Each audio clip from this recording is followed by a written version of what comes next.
Hey everyone, welcome back to my channel, or welcome if you're new. This is Paul, the plant parent here. I wanted to share with you one of my newly transitioned Calathea.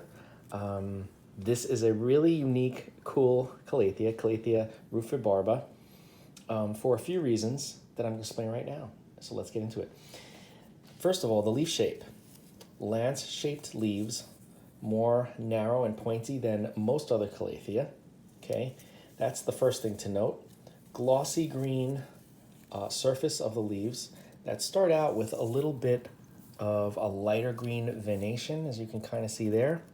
As the leaves mature, they just get a darker green, so that venation isn't as noticeable. Also, the leaves have a ruffling effect on the edges. As you can see, it looks like ribbon. Every leaf has this. It's really cool looking.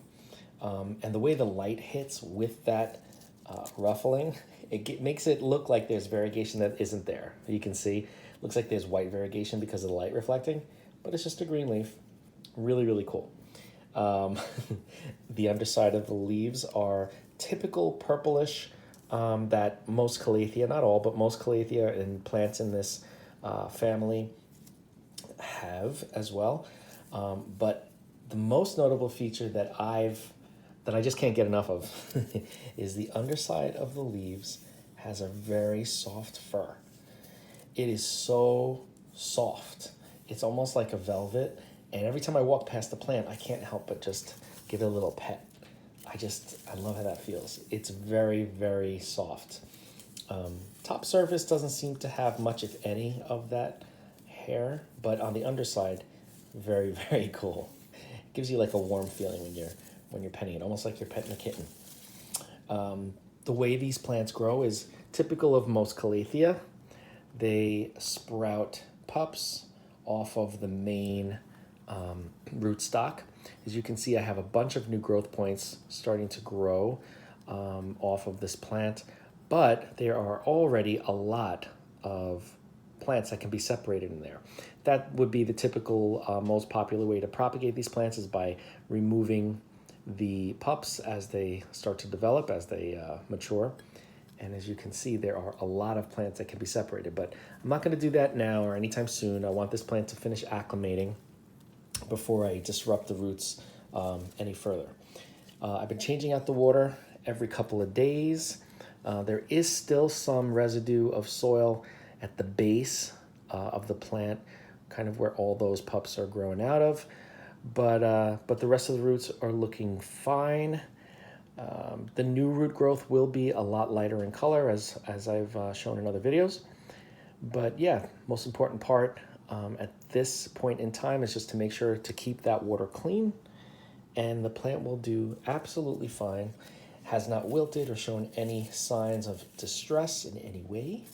And I'm very excited. I'm very excited for this plant because I had it for a while and I had it in soil, and I said, you know what, I got to transfer this soon, because the longer I keep my Calathea in soil, the more of a chance there is that it's going to go downhill, because that's just been my experience. But yeah, so this is Calathea Rufibarba. Really cool, unique, beautiful plant. I say if you have a Calathea collection, if you're starting your water culture collection, definitely get your hands on one of these, because it's definitely a texture that you don't see very commonly in other species of Calathea. So yeah, if you have any questions on Rufibarba here or any other Calathea, just reach out. If you have any questions on how I manage these guys in water culture, which has been the main reason that's allowed me to have a collection of Calathea, Tenanthe, Stromanthe, and Maranta, just reach out and we will discuss, and I will walk you through it. It's fairly easy. They do phenomenally well in water culture. I only had 2 casualties out of all the plants that I have, and the reasons why I had casualties was not because they were in water culture. It was because I completely let them dry out. I forgot to water those 2. I don't know why, but I forgot to water those 2, and all the roots dried up completely. And one of them didn't make it at all. The other one is this Zebrina here, and I'm trying to get it back. I got two of the leaves are bouncing back. It's sleeping right now, so for these guys, when they sleep, they curl downward. You can see the leaves look pretty good, right? But the roots are just not happy. They're just so mad at me. These all, or most of them, died. And until I start to see new root growth, this won't be out of ICU. And I was so upset because this is one of my favorites, just how cool this looks.